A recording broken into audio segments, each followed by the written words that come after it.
सभी आराधकों को साध्वी श्री चैत्य शास्त्री जी का धर्म लाभ। आज 17 फरवरी 2021 बुधवार। नवकार मंत्र। नमो अरिहंताणम, नमो सिद्धाणम, नमो आयर्याणम, नमो उवजायाणम, नमो लोय सवसाहुणम। एसो पंचनमुक्कारो सवपाव प्रणासनो, मंगलाणम च सव्यसिम परमं हवै मंगलम। गुरु मंत्र। नमो नमः श्री गुरुनेमि सूरये। संज्ञा के परिचय में हमारी चिंतन यात्रा चल रही है। हमने 4 संज्ञा, आहार संज्ञा, भय संज्ञा, मैथुन संज्ञा और परिग्रह संज्ञा पे चिंतन किया है। आहार संज्ञा में हमने कल भी दृष्टांत देखा कि ऐसे कई महापुरुष हैं जिन्होंने आहार संज्ञा पे विजय पाके अपने आत्मा का कल्याण किया है।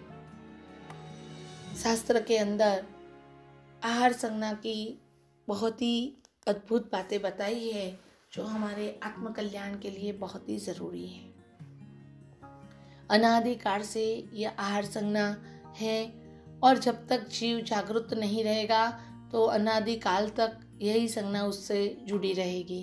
तो यही भव ऐसा है, मनुष्य भव, जिसमें धर्म मिला है, परमात्मा के आगम मिले हैं, प्रभु की वाणी मिली है और जिन शासन मिला है। तो अगर जीव प्रमाद छोड़ के जागृत हो जाए तो वो अपने आत्मा का कल्याण कर सकता है। देखो, इसके अंदर सिर्फ जागरूकता की जरूरत है। जैसे ही जागरूकता आती जाएगी, कर्म निर्जरा होती जाएगी। जागरूक दशा होना ही जीव के लिए सबसे बड़ा पुरुषार्थ है। और जैसे जैसे ज्ञान बढ़ता जाएगा उसकी जागरूक दशा और क्लियर होती जाएगी। यहाँ आहार संज्ञा में पन्नवणा सूत्र, उसके अंदर भी बहुत ही अद्भुत बात बताई है। 28 नंबर के पद के अंदर ज्ञानी भगवंत बताते हैं कि आहार संज्ञा में यानी कि भूख जीव को कब लगती है। यानी अलग अलग जीव है, वो सभी जीवों के अंदर कौन से जीव को कब भूख लगती है, यानी कि आहार की इच्छा कब होती है, उसकी बात बताई है। कि जैसे कि नरक का जीव है तो उन्हें अंतर्मुहूर्त के अंदर ही भूख लग जाती है। जबकि पृथ्वी आदि स्थावर जीव है, यानी पृथ्वी काय, अपकाय, तेवकाय, वायुकाय और वनस्पति काय आदि जो स्थावर जीव है, उन्हें हर समय आहार लेने की इच्छा होती है। हर समय उनके अंदर आहार ग्रहण करने की तीव्रता होती है। नंबर 3, विकलेंद्रिय जीव। विकलेंद्रिय यानी बेइंद्रिय, तेंद्रिय और चौरेंद्रिय। यह जीवों को आहार लेने की इच्छा कब होती है तो अंतर्मुहूर्त के अंदर ही उन लोगों को भूख लग जाती है, आहार खाने की इच्छा हो जाती है। चौथे नंबर में आता है तिर्यंज पंचेंद्रिय को। वो जीवों को जब इच्छा होती है तो जघन्य से अंतर्मुहूर्त और उत्कृष्टता से 2 दिन के अंदर उन्हें आहार ग्रहण करने की इच्छा हो जाती है। अब आई मनुष्य की बात। 5वें नंबर में मनुष्य को जघन्य से अंतर्मुहूर्त में और उत्कृष्टता से 3 दिन के अंदर भूख लग जाती है। हम मनुष्य भाव में हैं, हमें हमारा ऑब्जर्वेशन करना है कि हमें कब भूख लगती है। देखो, और भी बातें शास्त्र के अंदर बताई है। अवसर पिणी काल चल रहा है तो उस समय पहले आरे में क्या था, दूसरे आरे में कब भूख लग रही थी, तीसरे आरे में, उसकी भी बात बताई हुई है। यहाँ बताते हैं कि पहले आरे में यानी कि जब युगलिक काल था तब 3 दिन में एक बार खाने की इच्छा होती थी। जब दूसरा आरा आया तो 2 दिन में भूख लगती थी। जब तीसरा आरा आया तो 1 दिन में भूख लगने लगी। जब चौथे आरे में 1 दिन में 1 बार खाने की इच्छा होती है और जब 5वें आरे में दिन में 2 बार भूख लगती है और छठे आरे में कोई मर्यादा ही नहीं, यानी तीव्र खाने की इच्छा होती है, वो छठा आरा है। हम पुण्यशाली है, अभी भी 5वें आरे में देव गुरु धर्म मिले हैं, पुरुषार्थ कर लो, प्रमाद छोड़ लो, अपने आप आत्मकल्याण होता जाएगा। यहाँ आगे बताते हैं कि देवलोक में जो जीव होते हैं उन्हें खाने की इच्छा कैसे होती है। तो 10,000 वर्ष के आयुष्य वाले जो देव है उन्हें 1 दिन में खाने की इच्छा होती है। पल्योपम आयुष्य वाले जो देव हैं उन्हें 2 दिन से 9 दिन के बीच में आहार की इच्छा होती है। 1 सागरोपम आयुष्य वाले जो देव हैं उन्हें 1000 वर्ष में एक बार खाने की इच्छा होती है। 33 सागरोपम आयुष्य वाले जो देव हैं उन्हें 33,000 वर्ष में एक बार भूख लगती है। कैसी आहार की अलिप्तता हो जाती है। तो देखो ये पुण्य जबरदस्त है हमारा कि हम मनुष्य भव में हैं, पचकान है, संयम जीवन है, व्रत है, तो जीव को सिर्फ उसके तरफ पुरुषार्थ करना है, भावों की शुद्धि करना है। और जो नरक के जीव होते हैं उन्हें आहार की अभिलाषा अंतर्मुहूर्त में ही हो जाती है। देखो यहाँ जो बात बताई है शास्त्र के आधार पे है। यहाँ पन्नवणा सूत्र में 28 नंबर के पद में दूसरे उद्देशक में और बात बताई है कि 4 जीव अनाहारी होते हैं, यानी आहार ही नहीं लेते। तो कौन से 4 जीव? तो नंबर 1, जब विग्रह गति में जीव जब एक भव से दूसरे भव में जाता है। विग्रह गति यानी क्या? तो जब जीव यह शरीर छोड़ के दूसरे भव में जाने के बीच का जो समय है वो विग्रह गति होती है। तो वो एक समय में ही अगर चला जाता है तो बात अलग है, लेकिन एक से ज़्यादा समय लगा उसको, तो 2, 3 और 4 समय जो होता है बीच का समय, उस टाइम वो अनाहारी होता है, तब वो आहार ग्रहण नहीं करता है। दूसरे नंबर में केवल ज्ञानी जब केवली समुद्घात करते हैं तब 8 समय का जो केवली समुद्घात का जो समय है उस समय केवली भगवान भी आहार नहीं करते, यानी अनाहारी होते हैं।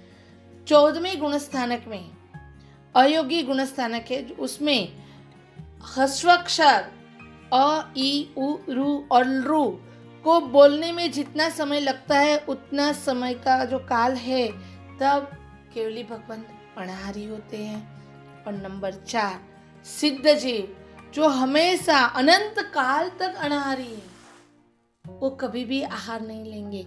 बाकी जगत के सभी जीव आहारी है, हर जीव आहार के पीछे है और हर जीव आहार करता है। सिद्ध भगवंत ऐसे है जो अनंत काल तक अनाहारी है। हमें सिद्ध बनना है, सभी पुरुषार्थ सिद्ध की दशा में आगे बढ़ने के लिए है। देखो ये सब बात हम समझेंगे, लेकिन अगर उसके ऊपर पुरुषार्थ नहीं करेंगे तो हम आगे कैसे बढ़ेंगे। अपने मन को सूक्ष्मता से तपास करें, अपने भावों को बहुत ही सूक्ष्मता से उसके अंदर चिंतन में जाए। जो भी सब चल रहा है वो किसके पीछे चल रहा है। एक शास्त्र के अंदर बहुत ही बात बताई है कि जो स्वाद के लिए खाना खाता है वो अज्ञानी है, जो जरूरत के लिए यानी कि जीने के लिए खाना खा रहा है वो आवश्यकता है, और जो संयम रक्षा के लिए खाना खा रहा है वो साधना है। हम किस लिए खाना खा रहे हैं? आप बोलेंगे हमने तो संयम लिया नहीं। संयम यानी वो सिर्फ परमात्मा के वेश धारण की बात नहीं है, लेकिन नियम से जो खाना खा रहा है वो साधना में है। अभी भी जीव को पुरुषार्थ करने का समय है। ये आहार संज्ञा में बहुत ही अद्भुत बातें बताई हुई है, और अगर आप यह संज्ञा को बरोबर जान लिया तो धर्म का पुरुषार्थ शुरू हो जाएगा। सम्यक दर्शन प्राप्त करना है, अपने बोधि बीज को निर्मल करना है, अपने ज्ञान को स्वस्थ करना है, तो उसके लिए सबसे पहले अगर कुछ तोड़ना है तो वो आहार संज्ञा है। क्योंकि जीवन के हर समय उसके पीछे भागता है। दिन के 24 घंटे में से उसकी पूरी व्यवस्था में आहार संज्ञा मुख्य है।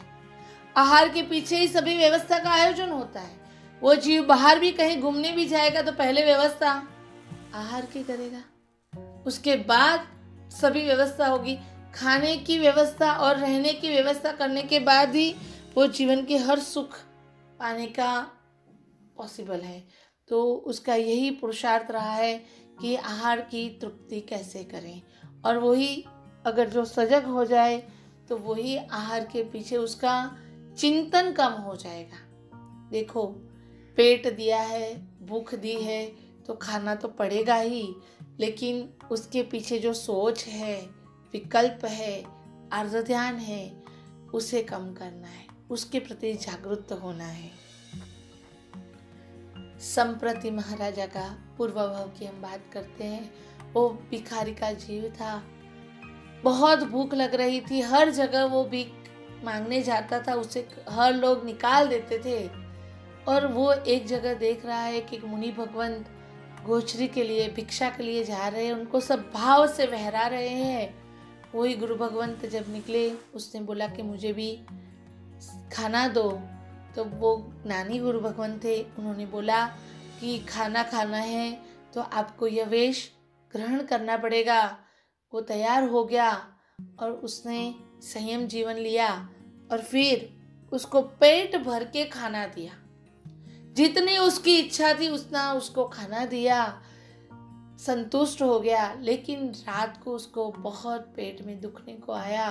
तब जो सेठ उसे निकाल रहे थे, जो बड़े बड़े लोग उसको धुतकार रहे थे, वही सब उसके पैर दबा रहे थे, उसकी शुश्रूषा कर रहे थे। तब वो मन में सोचने लगा कि ओह, कैसा ये जिन शासन का मार्ग है, कैसा अद्भुत प्रभु का वेश है कि जिसके कारण सुबह मुझे जो धुतकार रहे थे, आज वो मेरे पैर को दबा रहे हैं। अद्भुत है ये शासन। और वही अनुमोदना में वो जीव मृत्यु होता है और वो संप्रति महाराजा का जीव बनता है। खाने की इच्छा में उसका तीव्रता थी, लेकिन ज्ञानी गुरु भगवंत का योग मिला और उसकी गति और बहुत सुधर गए। बस एक ध्यान रखना है कि हमें भी शास्त्र मिले हैं, जिन शासन देव गुरु धर्म मिले हैं, अच्छी बुद्धि मिली है, यह सब समझने की शक्ति मिली है और अपना पुरुषार्थ करने की ताकत भी मिली है। तो अभी जीव प्रमाद न करे, अपनी इंद्रियों का संपूर्ण तरीके से सही उपयोग करे और अपने आत्मा का कल्याण करने का लक्ष्य रखे। यही शुभ मंगल भावना के साथ शुभम भवतु।